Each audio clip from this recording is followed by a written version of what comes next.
Today we will show you the best home defense guns, so buckle up. Hi everybody, welcome to the LocaCarnivore. Glad you could join us today. As we said, we're going to show you the best home defense gun.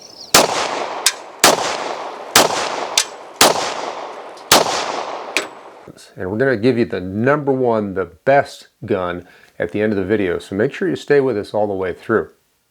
Now there's a lot of variables that affect choosing the proper home defense gun for your situation. So we broke this down into several areas, several scenarios, if you will, several defensive environments that are going to dictate what guns are best, or better at least, for your given situation. So let's go through those one at a time, shall we? And as we go through these different environments, let's keep in mind what our threat environment is. And in a home defense situation, it breaks down to basically two different threat environments. The first one is you have a single intruder and you happen to be home. So this may be during the day, it might be during the night. However, it's more likely in the night.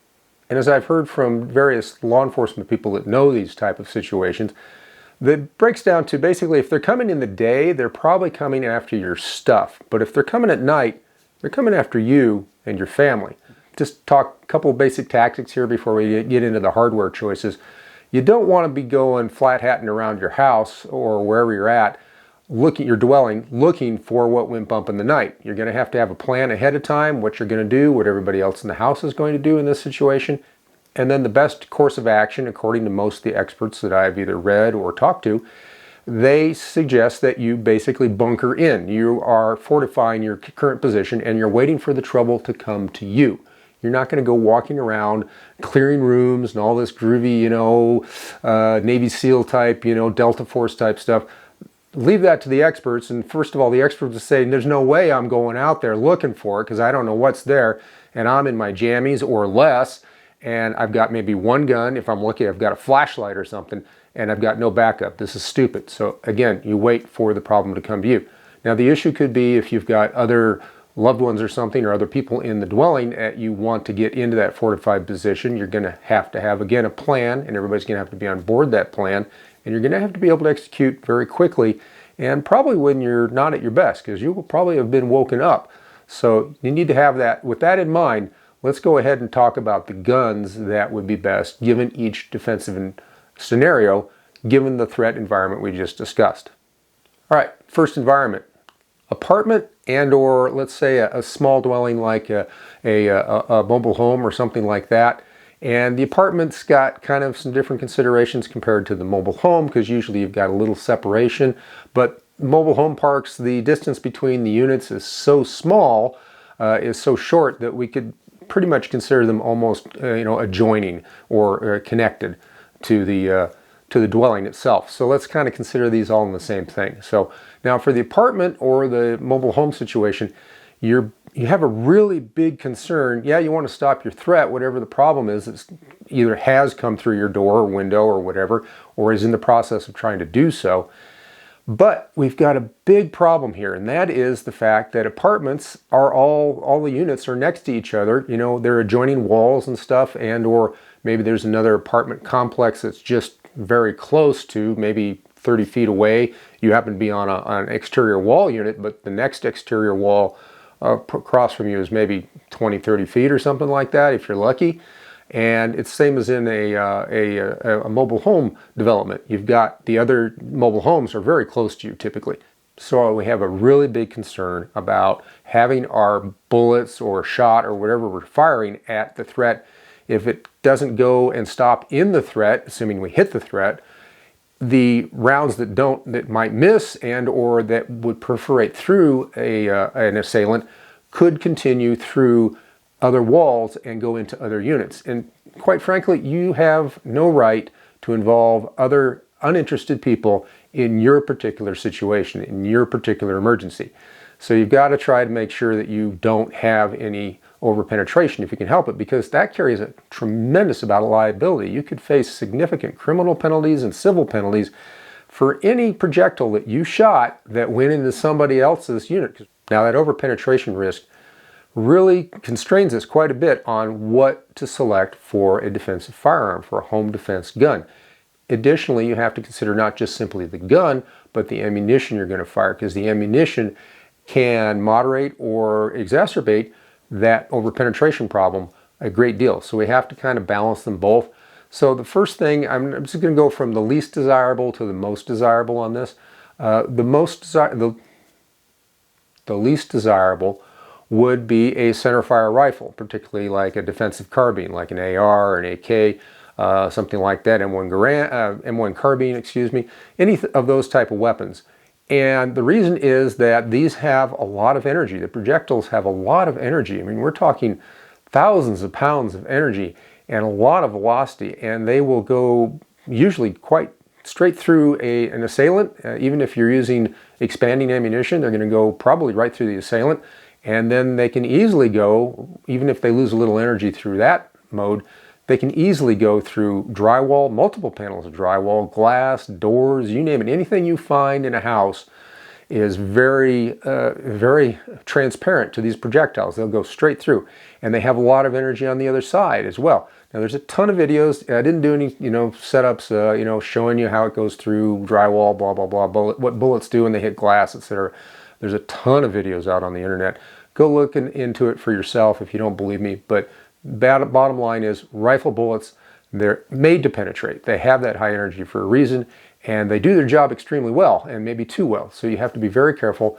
And I'm not a big fan of, there is ammunition out there for defensive carbines that is basically what is a fragmenting type round. And the theory here is the projectile will hit the assailant, and then it breaks up very quickly into a lot of little fragments which don't have a lot of mass, and therefore they lose their inertia very quickly inside the tissues of the assailant, and they're very unlikely to overpenetrate. Now, the problem with this is I'm not a big fan of this type of ammunition, because if you have somebody that's wearing like super heavy clothing or something, and maybe it's winter or something, and that is going to start breaking up any outer layers that bullet, that fragmenting bullet encounters, is going to start breaking that bullet up, that projectile up very early, and you might not get very good penetration into the body cavity of your assailant, and the wounds might not be very effective at all. That also leads me to, people go, well, what about a pistol caliber carbine? And let's also talk about handguns. So your least desirable for the situation is a centerfire rifle. Your second least desirable, or maybe somewhat more desirable, is a handgun.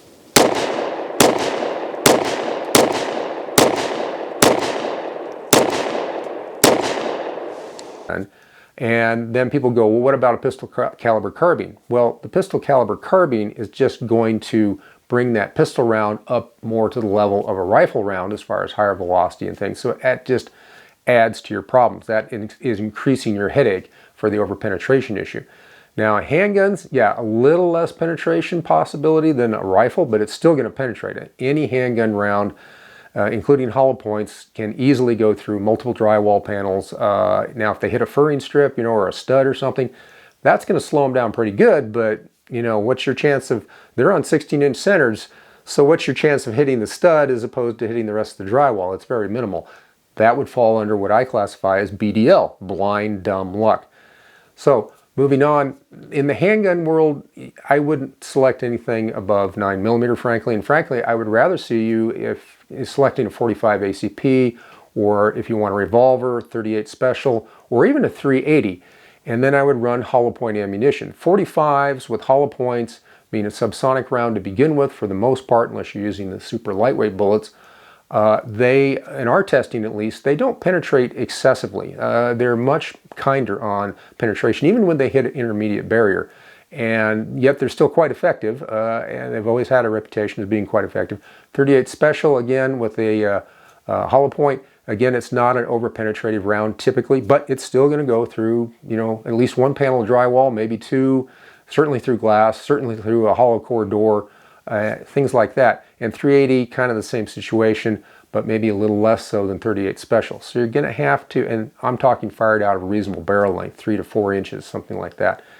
So a handgun, it's still a little sketchy for the apartment / mobile home scenario. If a rifle, centerfire rifle, is not very desirable, or a handgun is not very desirable, what would be the choice? Well, in my opinion, it would be a shotgun. particularly a 12 gauge shotgun.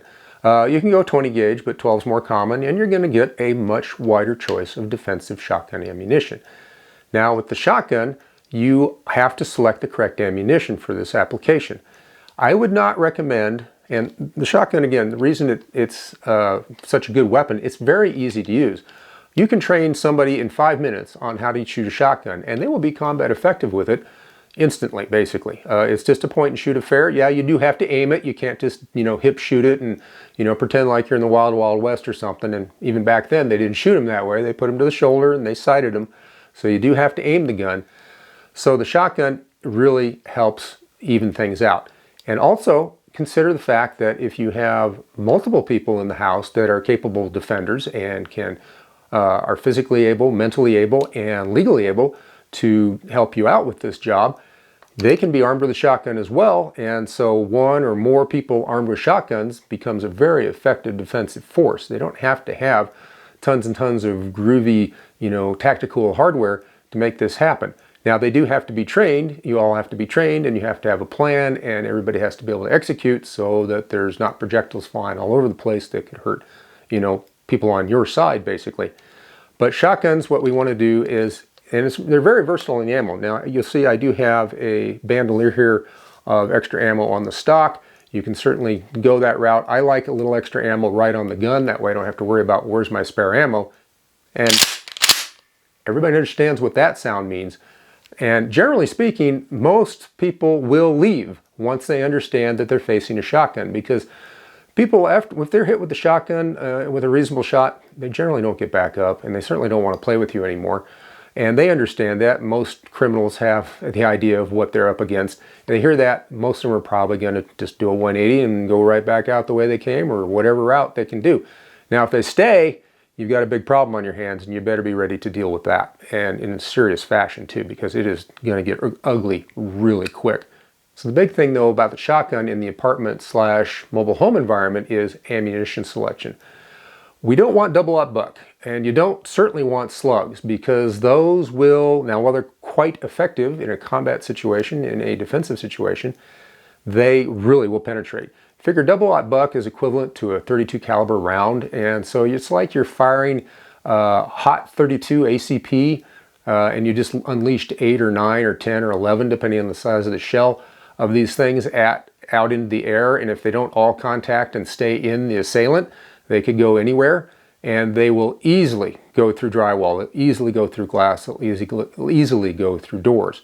So double-aught buck and slugs are off the menu. So I would suggest, and it's not a recommendation, but suggest maybe going to a lighter buckshot, like a number 4. In fact, a lot of law enforcement agencies have gone to number 4, specifically to reduce that over-penetration problem.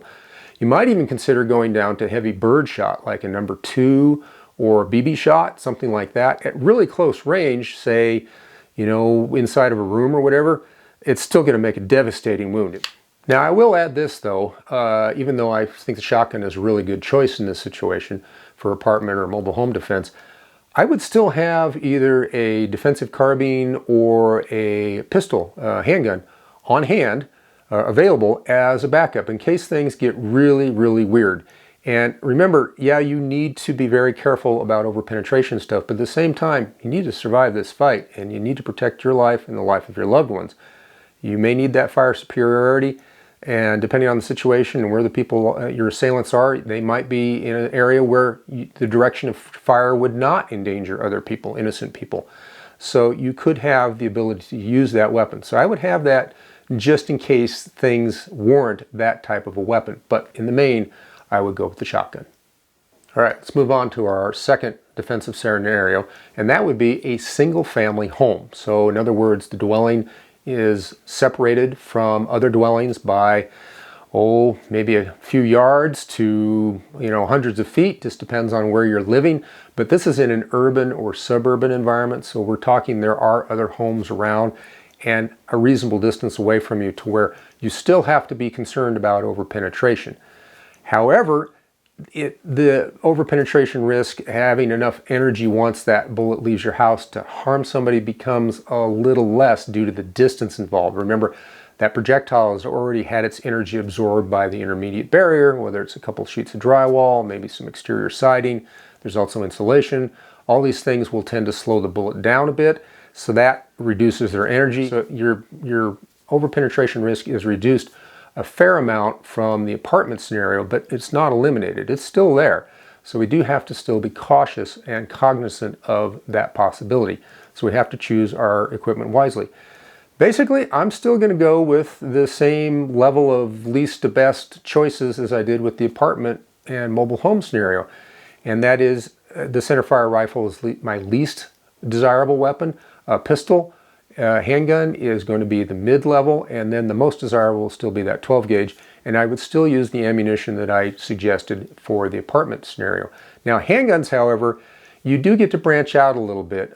You can go to more standardized calibers. I think you can move up to 9mm. I still wouldn't go really above that. Okay then, that's our first two scenarios. Now we're counting down still to that #1 best overall home defense gun. So stick with us. And by the way, if you're enjoying things, give us a big like on the video. That really helps us out. We want you on the LocaCarnivore team, so please subscribe. Don't forget to ring that notification bell so you won't miss any of our great videos. Also, we do have a Patreon. We'd appreciate your support. Links in the description. Also down in the description is a link to our website, LocaCarnivore.com. Some great further content for you if you want it. And of course, you can click on the store tab and get some of this great LocaCarnivore merchandise. Makes gift ideas. All right, let's keep on rolling into that third defensive scenario. And that would be in a single family home in a rural setting. So we're now away from the suburbs and urban scenario, and we're out in true rural areas where we have quite a bit of distance between the dwellings. I mean, depending on the size of the property you're on, you might have acres and acres, maybe even a half mile, a mile, maybe more. And that also could be through dense forest or something like that, heavily timbered area. So there's a lot of intermediate things that can, catch or slow down that bullet should it leave your dwelling. And the good thing is you're really in luck. I would suggest you have all three types of weapons that we've discussed. And the reason is you're kind of by yourself there. So we need to emphasize, we can de-emphasize the over-penetration risk, but we need to emphasize the fact that you're pretty much on your own. And you're going to be your own first responder. Your law enforcement response times in a rural area can be quite long. I mean, we're talking 30 minutes, hour, maybe more. Just depends on the weather, depends on, the workload for the local law enforcement agency, which is probably thinly, staffed to begin with, and depends on, they might be literally on the other side of the county or something before they can get to you. So you're on your own out in the rural area, and you have to be your own first responder and your own defender. And you have to be able to hang on long enough for the situation to either get terminated, i.e. the assailants leave, or they're no longer have the capability of harming you, they're incapacitated, or law enforcement arrives to back you up on the situation and take care of the problem. So we need to be able to hold out, and that means we need fire superiority and volume of fire.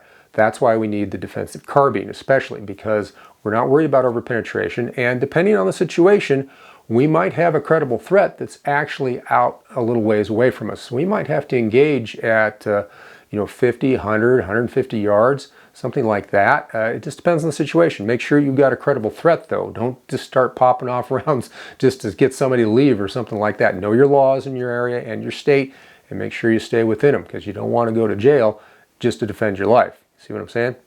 All right. So we need that volume of fire, we need that fire superiority, so that defensive carbine really helps. Now on the handgun side, we should have a handgun to back up that carbine, but the handgun can be very useful in a lot of situations. And we get a broader choice of caliber and ammunition, quite frankly. I'd still stay with a good hollow point, and I would recommend going to relatively high capacity pistol if your local laws will allow that. Your state laws, whatever, will allow that, because again, we need that volume of fire, we need that fire superiority. And basically, reloading is stupid, it just takes time. It's inconvenient as heck, and why bother, And you're probably gonna have to solve the problem with whatever ammo's on board the gun at the time. And caliber-wise on the handguns, the world's your oyster at this point. 9mm, whatever you prefer, 40, 45, 357, 41. Don't get too crazy on it. It's got to be a gun you can shoot well and rapid fire and keep your rounds on target. Remember, you're still responsible for those rounds. So, do make sure you do your job there. But you can choose any proven, commonly used self-defense round, 10mm. Like, I would add that to the list as well, as long as you're using a good quality hollow point. And of course, the shotgun, always a great way to go. And the shotgun has the benefit of ammo versatility, and because you can load it if you're out in like bear country or something, you can load it with ammunition that's suitable for that, Brennicke slugs or something like that. So you get the ability to defend yourself with that weapon from both two-legged and four-legged threats. So in that rural environment, you're golden, in my opinion. Just make sure you select your weapon and your ammunition with a little common sense, and make sure, of course, you're abiding by all applicable laws. What gun do you like for home defense? Let's hear about it. Go down in the comments and let us know. Tell us about, your view on this situation. What would you use, or what do you use? And I try to read all the comments that I can, and I try to respond to as many as I can. I mean, so you're not just typing in the wind there. Go ahead, let us know what you think. All right, you've stayed with us all the way to this point. Thank you so much, and let's get to it. My number one recommendation for a home defense gun, the most versatile in any situation, it's still the shotgun. What can I say? Even in the apartment and mobile home scenario, it's still the best bad idea, if you will. If you understand my meaning there, it's still your best option, and it's going to be great for you in a single-family home in an urban or suburban environment. And it has so many uses if you are a rural resident.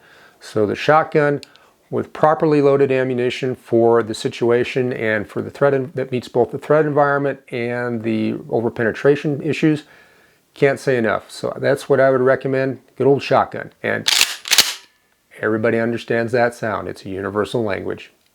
Well, that wraps it up for now. And remember, I've shown you a lot of possibilities, but ultimately it's your choice. So you need to pick the home defense gun that works best for your particular situation. And thanks for spending your valuable time with us here at the LocaCarnivore. We do appreciate that. And one more thing, never forget, Han shot first. Thanks for watching.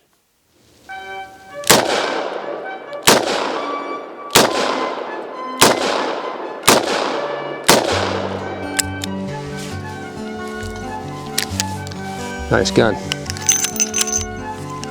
Good ejection, no overpressure. It definitely shoots the point of aim. That's why I like it.